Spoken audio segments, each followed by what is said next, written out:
வணக்கம். வணக்கம். இப்போ நாங்கள் நவியில் தான் நவியில் கிட்டத்தட்ட ஒரு 3.5 ஏக்கர் நிலப்பரப்புக்கு விறகு போட்டிருக்காரு. 30 கிலோ விறகு அனுப்பி விட்டாங்க. ஆனால் போட்டது கொஞ்சம் கூட மழையில் ஒரு 3/4 ஏக்கருக்கு அடிபட்டு எல்லாம் சேர்த்து கிட்டத்தட்ட ஒரு 4 ஏக்கர் ஒரு 3 அப்படி தான் பார்க்கலாம். ஓகே, இப்போ இதுக்குள்ள ஃபுல்லாகவே என்னது 10ஆம் மாதம் 30ஆம் தேதி போட்டது. 10ஆம் மாதம் 30ஆம் தேதி போட்டிருக்கீங்க. இப்போ இன்னும் மறுபடிக்கு டைம் இருக்குது. ஒரு மாதம் கடைசி அதாவது பங்குனி மாதம் முதல் வாரத்தில் எதிர்பார்க்கலாம். ஓகே, மற்றது என்னென்னா இது ஃபுல்லாக தென்னைக்கில் தானே போட்டிருக்கீங்க. முழுக்க தென்னைக்கில் ஊடு பயிராக போடாது. தென்னைக்கு இருக்கிற நோய்களுக்கு இந்த இதுக்கு தொத்துதா என்ன மாதிரி அதை பற்றி கூட ஃபுல்லாக கருத்துக்களை சொல்லுங்கள். நோய் தொற்றுன்னு சொல்லக்கூட அந்த வெள்ளையில் வர அந்த அந்த தேன் மாதிரியான திரவம் பெறும், அதை எந்த பாதிப்பும் அதில் வராது. மற்ற இதுக்கு வந்து நான் இப்போ விதைச்சதுலேருந்து மருந்தடிக்கிறதுக்கே பெரிய கஷ்டப்பட்டு கொண்டு வந்தோம்னா மழை கீழே இறங்க கால் புதையும்னா விறகும் சேர்த்து தான் மண்ணுக்கு போகும். முதல்ல தான் இந்த மருந்துகள் கொஞ்சம் சரியான முறையில் அந்த டைமுக்கு கொடுக்கலாம். அப்போ இதுக்கு வந்து நான் இப்போ ஈயம் கொடுத்துருக்குறேன் 2 தடவை, வேறு அசோஸ்பைரிலம் 2 தடவை, வேறு பொட்டாஸ் பாக்டீரியா 2 தடவை, எல்லாம் மிக்ஸ் பண்ணி ஒரு ஐடியா கொடுத்துருங்க. 2 அதான் எல்லாம் மிக்ஸ் பண்ணி 2 தடவை கொடுத்துருக்கேன். ஒருக்கா இது ஈயமும் பொட்டாஸ் பாக்டீரியாவும் அசோஸ்பைரிலம் சேர்த்து கொடுத்துருக்குறேன்.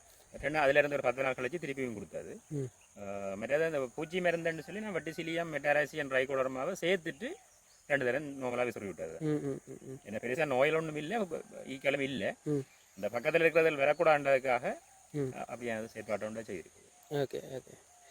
மற்றது இப்போ இதுக்குள்ள ஊடு பயிராக செய்ய உங்களுக்கு ஒரு லாபம் மாதிரி மற்ற பயிர்களோட ஒப்படைக்க அப்படி என்ன எதிர்பார்க்கு? இப்போ நாங்கள் கடந்த வருஷம் அதுக்கு ஒரு வருஷம் எல்லாம் வந்து உளுந்த போட்டு ஒரு உளுந்துமே நாங்கள் எடுக்க இல்லை. என்னென்னா மழை சரியாக வெட்டுற டைமில் மழை வரதால வந்து எல்லாம் முளைச்சி போடும்.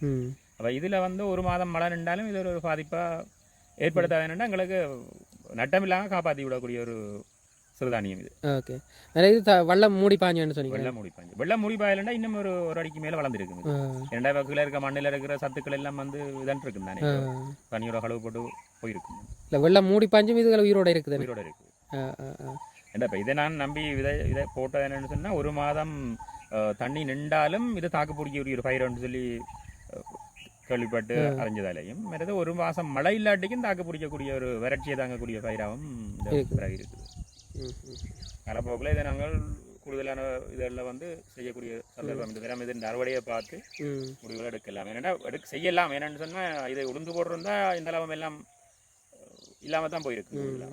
என்னது இப்போ பறவை தாக்குதல், விலங்கு தாக்குதல் இல்லை, மயில் வந்து சும்மா உலக்கம் சாப்பிடாதோம். கிளி எதுவுமே எந்த பறவையாலையும் பெருசாக தாக்கம் இல்லை. பண்டிகல் முயல்கள் உண்டும்.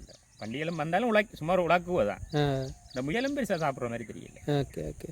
ஒட்டுமொத்தமாக விலங்கு தாக்குதலும் இல்லை, பூச்சி தாக்குதலும் இல்லை, பறவை தாக்குதலும் இல்லை, கால்நடைக்கு உரிய பிரச்சனைகளும் இல்லை. கால்நடைக்கும் பிரச்சனை இல்லை. யானை எதுவும் வந்துன்னா அதுவும் உலக்குற பிரச்சனையாக இருக்கும். சாப்பிடமோ அது தெரியல, யானை வேற இல்லை. ஓகே, நன்றி.